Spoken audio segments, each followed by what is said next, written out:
Yogen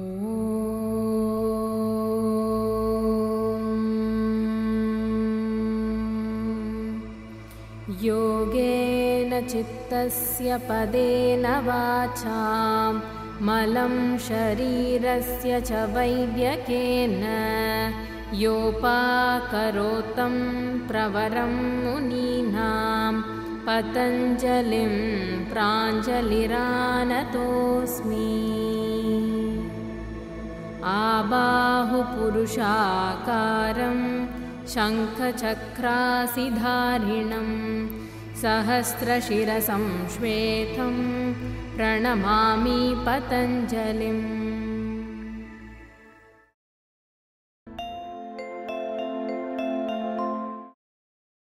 I would now like to give you an introduction about Iyengar Yoga. Like all forms or all systems of yoga that are practiced, Iyengar Yoga also follows the Ashtanga Yoga premise. In all systems, the code of conduct, that is the moral code of conduct, the stability of the mind, the stability of the body, as well as concentration, contemplation are important features. These factors are common across all systems of yoga. Iyengar Yoga also endorses it. This system was practiced and propagated by Sri D.K. Iyengar. In the system, the body is considered to be a readily available and immediately accessible tool for a yogic pursuit. It considers that the body, mind and spirit are very intricately linked.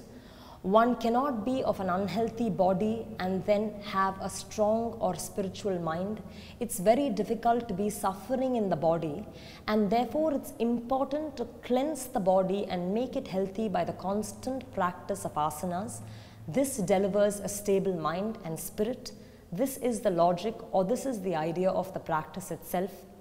Asanas are practiced in an in-depth and highly aligned manner. There are main features of Iyengar Yoga. The first is that all asanas and pranayama are practiced in an in-depth and a very methodical manner. Every individual's constitution and condition is considered.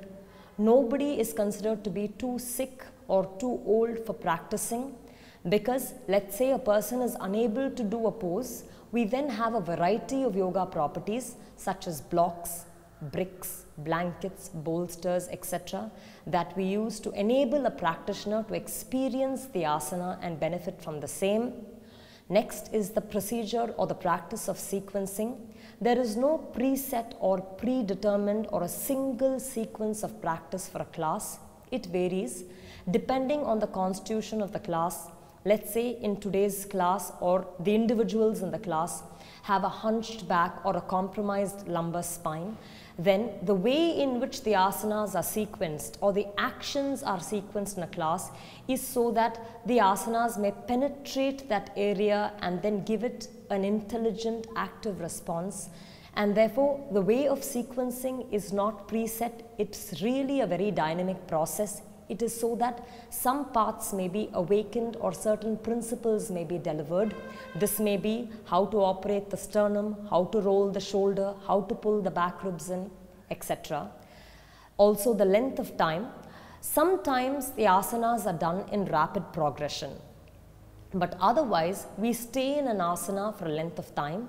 This is to see actions and responses. When we do an action, what is the response? How do all parts of the body respond? What is the response from the arch of the foot to the big toe, all the way to your toe, fingernails, chest, etc. The energy distribution of an asana should be equal throughout. It should be harmonious. How to establish this? What corrections to make? To do this, we stay in an asana for a length of time. We make observations, and then depending on every individual, we initiate appropriate corrections. Alignment is one of the founding principles. It is not about just going to a posture, it's about how to do an asana right. These are the main principles of Iyengar Yoga. In today's episode, we will see Trikonasana. Trikonasana is a lateral pose. By lateral pose, I mean that the spine does not extend forward, rather it's aligned on the spine. Lateral poses are very important to remove any kinks in the spine itself. Trikonasana means triangle. It is a triangle pose where the shape between the legs is a triangle. When the hand is placed by the sides of the foot, between the wrist and the frontal foot, we form a triangle. This triangular pose, or the relevance of the triangle itself, is very important in the alignment of Trikonasana. We will see how. We will now proceed and see how to do Trikonasana.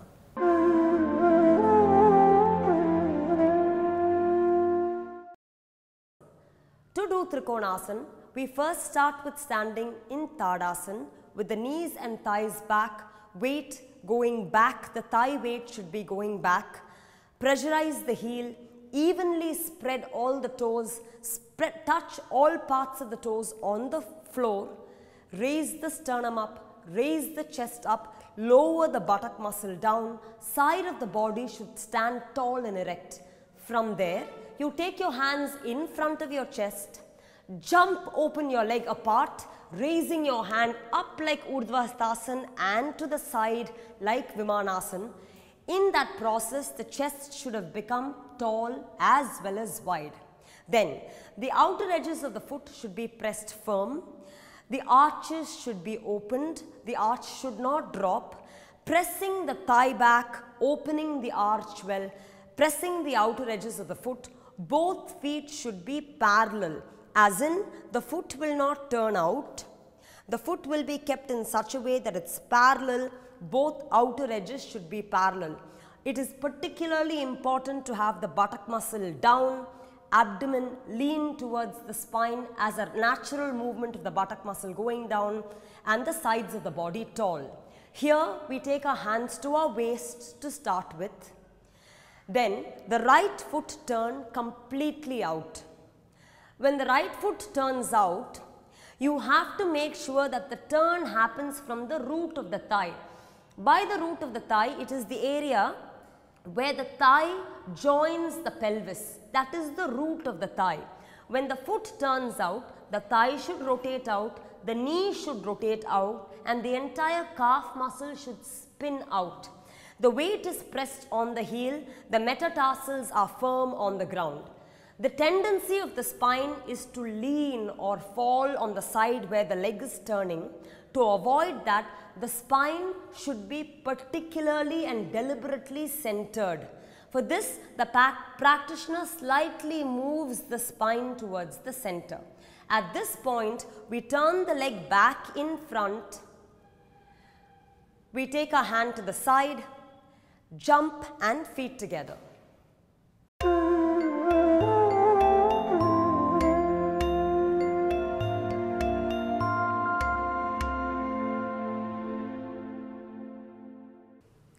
Now we'll be moving to Trikonasana.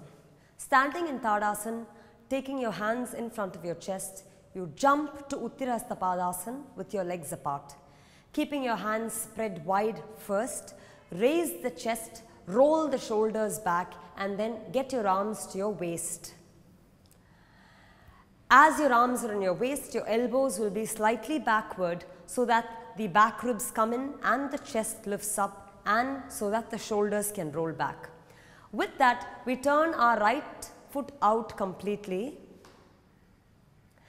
lift the chest up, and then now keeping the left arm on the waist, we take our right hand up to Urdhva Hastasana.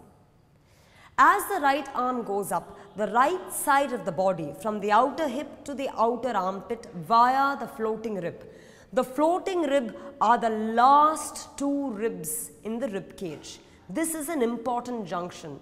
It's important to have the floating rib lifted and prominently out. So the hands would go slightly more to the left side.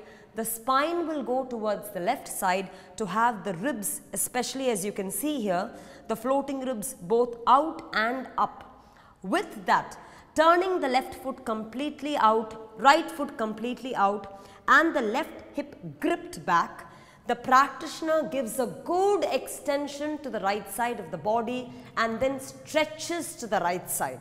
When you stretch to the right side, it's important to maintain the stretch that you had in Urdhva Hastasana. Maintaining the stretch, you go to the final pose where your hand is placed on the ground behind your right foot. When the hand is placed on the ground, some important adjustments are to get the right buttock forward, left hip has to nicely roll back. As you can see, when the left hip rolls back with the right buttock forward, the spine from a dropped position has a tendency to lift up. Once again, right buttock forward, left buttock backward, and the spine should rotate upward. With the upward rotation of the spine, you have to catch the sternum and really lengthen the sternum from bottom to top, head maintaining a backward position. From that position, you take the top and hand up, resembling Vimanasana, where the arm is in line with the shoulder and the bottom arm is in line with the shoulder. From this position, as if you were pulled onto the top arm, you have to come up back in Parshvahasta Padasana, taking your hand on your waist, rotating your foot back in and jumping feet together. Tadasana.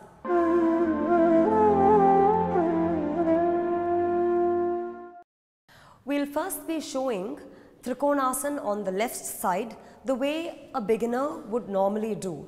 You keep your hands in front of your chest, jump, open your legs apart, turn your right, in this case left foot out to Parshvahasta Padasana.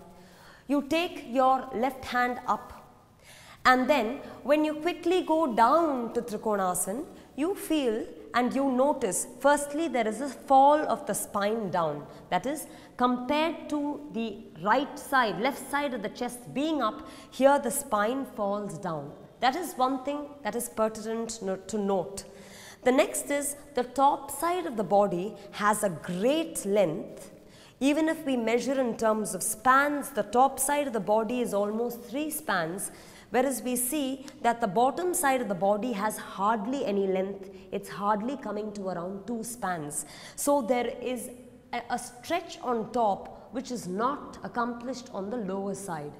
To correct it, we can actually look at progressing in various levels using props in Trikonasana. So we come back up, turn your foot in, jump, feet together.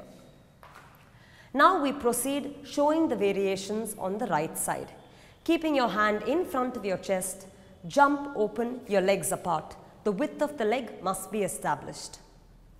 We turn your right foot out completely from the root of the thigh, keeping the left hip steadily back, left thigh gripping back. With that, we open our chest, making sure the sternum and spine is both tall and wide. Then taking the right hand up, the right hand must go up to such a position where the palm or the upper arm travels towards the left side, the arm really pulling the spine to the left side. When that happens, the right side of the body, the side that goes down, as we know, has a tendency to shrink. Here we already try and establish a quality by which the right side of the body remains tall. We have to try and remove that obstacle where the right side of the body can shrink. From here, we move only to the level of the chair where you extend your arm, maintain the extension, and then take the palm on the chair. Here, though the arm goes down, the top hand comes on the waist. Though the arm goes down, the body should be lifting up. As you saw that side, the body bends down. Here the body should be lifting up. At the chest you roll up, at the rib cage you roll up, at the abdomen you roll up, and at the hip too you roll back. Maintaining the upwardliness of the spine, you really have to pull the longest possible length. So here you see on the top side, while we have the same around 2.5–3 spans, when we come to the bottom side, we have built approximately the same length on both sides of the body without compromising one side. Gripping this length, maintaining the symmetry and alignment, you lower your hand then to the next lower level to the brick, Gradually, over a period of few months, you should not go progress immediately. You gradually grow over a few months, and as you do that, once again you try and pull a length on the lower side of the body that's the same as the top side, lifting the spine up at the chest, at the ribs, at the abdomen, and clipping, nicely gripping the left hip back. This should be a precursor to the final position where the hand is taken completely down on the floor as in traditional classical Trikonasana, where the palm is down. We press the palm and really raise the sides of the body forward. From the floating rib, you have to lift the chest up, and from the floating rib, you have to cut the back of the right buttock back. So you have to stretch the buttock back and pull the spine up both at the same time. Compared to what happened initially, you see on the right side, you have the same length that you have now built on the bottom side. It comes to an equal distribution. This symmetry is particularly important. Then you take your top arm up, pushing the down palm, you rotate the entire spine up, crisply lift a good length at the spine, and then pull yourself to the top hand, turning your foot in, jump, feet together, Tadasana.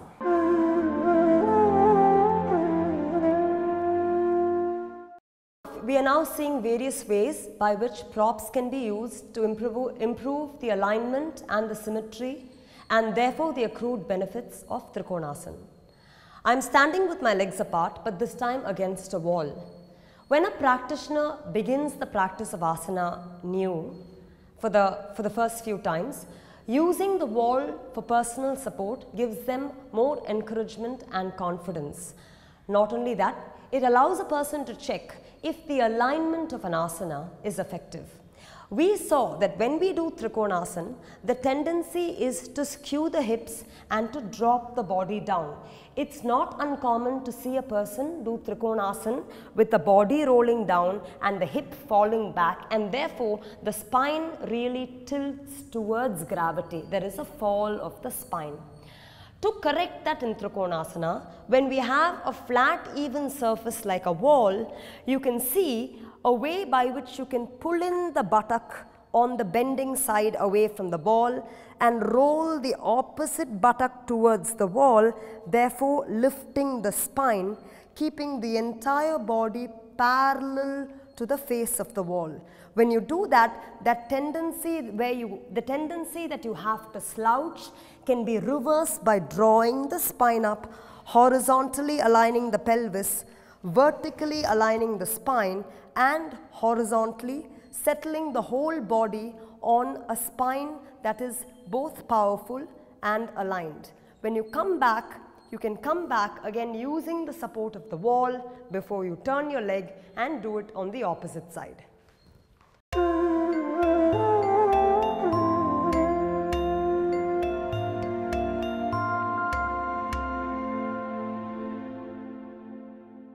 In the practice of standing asanas, there is great control and strength that is built in the legs and the spine. So always after the practice of standing poses, it is wise to perform some kind of a restorative pose. Examples may be Shavasana, bent leg Shavasana, Setubandh Sarvangasana, Halasana. There are multiple poses that you could do. Today we are showing to you bent leg Shavasana, which is a variation of Shavasana. In this, here we have taken a stool topped with a foam. You could also use a chair or a stool at your home, where the height is such that the shin bone completely rests over the top of the stool. Right from the heel all the way until the back of the knee, the shin bone completely rests on the stool, and the femur bone is vertical, as in the femur bone is directly over the socket. When this is done, there is a plentiful relaxation for the entire spine, lumbar, chest, abdomen, all of them spread and remain relaxed. A person that practices this at the end of a class or an end of a practice may remain in this pose for up to 10 to 15 minutes. This gives an overall rejuvenation and relaxation to the body.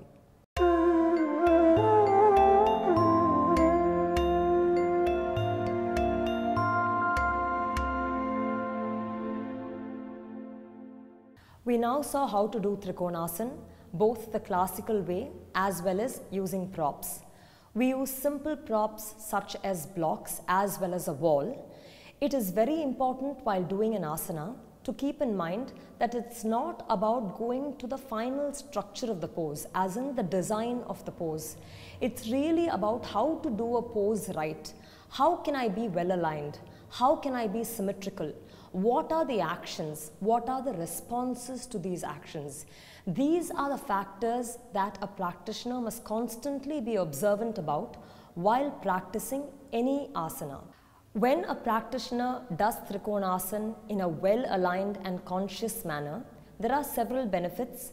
It greatly helps with the entire length as well as mobility, alignment of the spine. It strengthens the spine. It tones the legs as well. As far as the spine is concerned, starting from the tailbone all the way to the cervical neck, it has plenty benefits.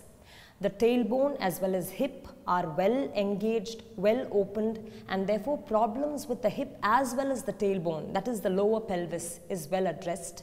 It relieves a person of backache.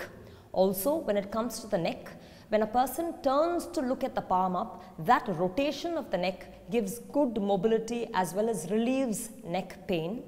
As far as the legs are concerned, all standing poses deliver strength and tone to the legs.